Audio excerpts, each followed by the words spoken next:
نہیں تھی نا. تو مسجد نبوی کی شریف علی صاحب الصلاۃ والسلام کے ستون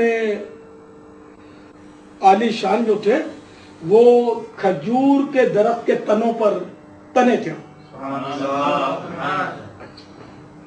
اور نہ اس پہ فرش پر ماربل بچھا ہوا تھا، نہ آپ کے یہ موزائک ہوا تھا، نہ کارپیٹ تو اگر تصور نہیں، مطلب یہ کہ کچی زمین شریف تھی وہ، اور چھت مبارک بھی بالکل سادہ سی چھت تھی، لینتر کی نہیں تھی. اب بتائیے کہ اب یہ جو مسجدیں آپ بنا رہے ہیں وہ دینی مثال ہے نا کہ یہ صحابہ کرام نے اسے مسجد نہیں بنائی تھی، اب آپ بھی نہ بنائیں. پھر یہ کہ اگر میں کہوں کہ اذان سے پہلے درود شریف، اذان سے پہلے درود شریف جو ہے وہ پڑھنا کار ثواب ہے، تو پھر کوئی کہے گا مجھے کہ حضرت بلال حبشی رضی اللہ عنہ نے کیا درود شریف پڑھا تھا اذان سے پہلے، یہ شاید کوئی کہے. تو میں ان سے پھر یہ مؤدبانہ عرض کرتا ہوں کہ کیا حضرت بلال حبشی رضی اللہ تعالیٰ عنہ نے مائک پر اذان دی تھی؟ پر جو بلال حبشی نے کیا وہ کرے نا، کیا انہوں نے مائک پر اذان دی تھی؟ ظاہر مائک پر اذان نہیں دی تھی، ٹھیک ہے نا. تو جب کیونکہ یہ تو دینی مثال ہے، مائک ایک دین کے کام کے لیے استعمال ہوا نا کہ اذان کی آواز آپ نے دور تک پہنچائی، جبکہ جماعت کے وجوب کے لیے علماء نے جو سلسلہ بتایا کہ اذان کی آواز جہاں تک پہنچتی ہو، یہ بھی ایک مطلب صورت ہے. تو اب تو مائک کے ذریعے تو پوری دنیا میں آواز جا سکتی ہے ایک وقت میں. خود ہم باب المدینہ میں ہونے والا ہفتہ وار اجتماع جب انٹرنیٹ پر اس کو لیتے ہیں تو دنیا کے دوسرے ملک میں میں خود مطلب سنتا ہوں، اذان بھی ہوتی ہے. اس طرح مقصد یہ کہ مسجد تو دینی مثال ہے. مزید یہ قرآن پاک کو لے لیجیے، آپ کو یہ یاد ہونا چاہیے کہ قرآن پاک چمڑے پر لکھا جاتا تھا، درخت کے پتوں پر، چھلکوں پر تحریر کیا جاتا تھا،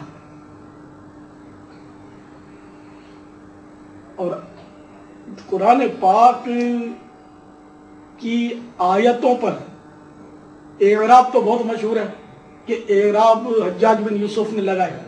صحابہ کرام کے دور میں زیر زبر پیش نہیں لگے ہوئے، لیکن شاید یہ تھوڑوں کو پتا ہو کہ قرآن پاک کے جو حروف ہیں نا، ان میں جو نقطے ہیں،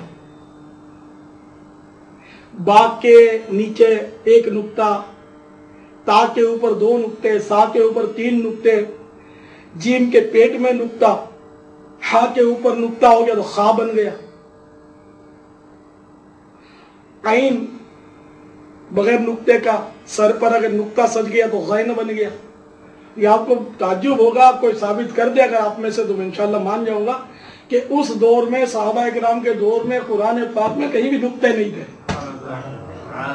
اور اب بغیر نقطے کا قرآن پڑھ کر کوئی دکھا دے، کوئی نہیں پڑھ سکتا. اب تو حالات ایسے ہیں کہ ترکیب ہی نہیں ہے.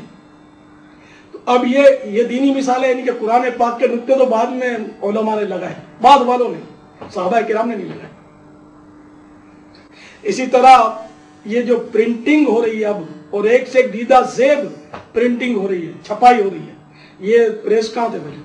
نہ یہ کاغذات پر اس طرح لکھا جاتا تھا قرآن شریف خوش خطی کے ساتھ.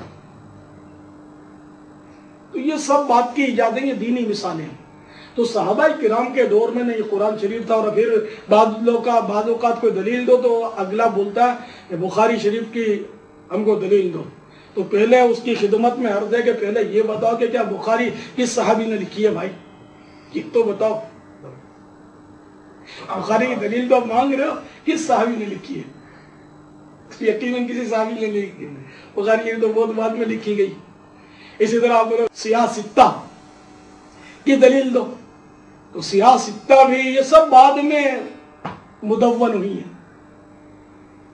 سیاہ ستہ یہ 6 حدیث کی کتابوں کا مجموعہ ہے جو سند کے اعتبار سے قرآن پاک کے بعد بخاری شریف کا نمبر ہے. سند کے اعتبار سے قرآن پاک کے 30 پارے یہ بعد میں ہوئے، جیم ہا اور لام لا کا اور توئی کا وقف کا یہ علامتیں سب بعد میں لکھی گئی ہیں۔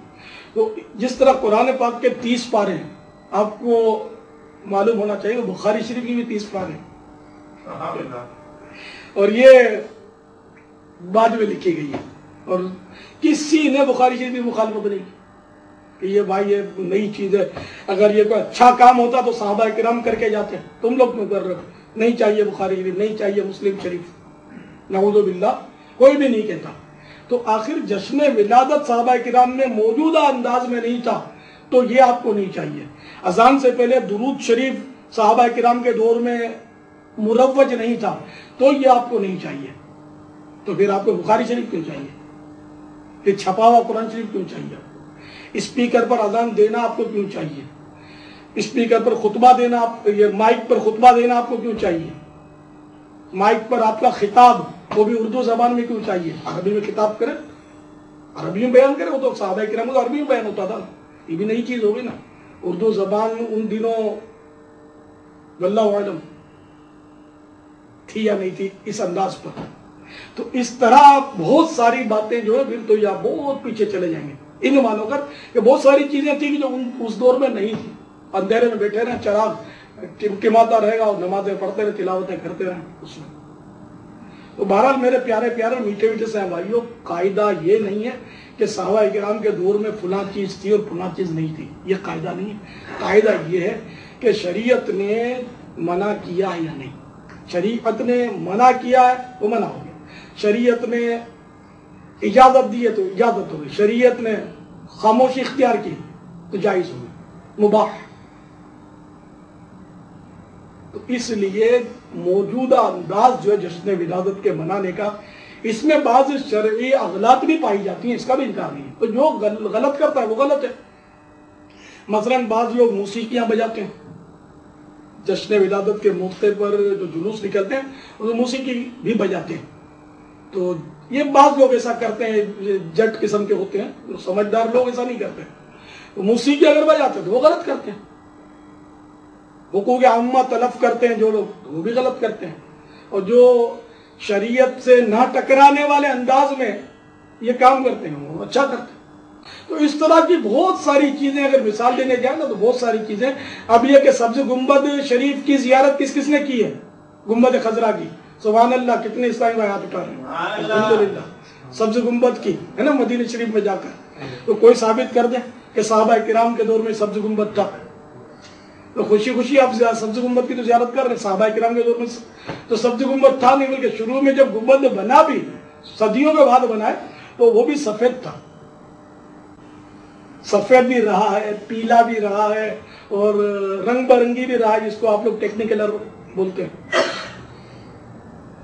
اب کچھ عرصے سے سبز ہے، اس لیے وہ گنبد خضرا بھی نہیں تھا۔ مینار مسجد نبوی شریف کے منارے وہ بھی نہیں تھے۔ مسجد نبوی شریف مختصر سے رقبے پر تھی اور اس کی توسیع ہوتے ہوتے ہوتے اب پورا قدیم مدینہ مسجد نبوی شریف میں آ گیا۔ خیر اس کی حدیث شریف میں نشان، اس کے علاوہ وہ اپنے اشارے موجود ہیں کہ مسجد نبوی شریف یہاں سے یہاں چلی گئی، یہاں سے یہاں بھی بڑھ گئی، مثالیں، تب بھی وہ مسجد نبوی ہی ہے، اس طرح کی ہیں مثالیں۔ تو بہرحال یہ کہ صحابہ کرام کے دور میں اگر نہیں تھی تو خیر صراحتاً اس کی اجازت موجود ہے، لیکن اور بہت ساری باتیں جیسے گنبد خضرا کی یا مناروں کی اجازت صراحتاً نظر نہیں آ رہی، یعنی کہ صاف الفاظ میں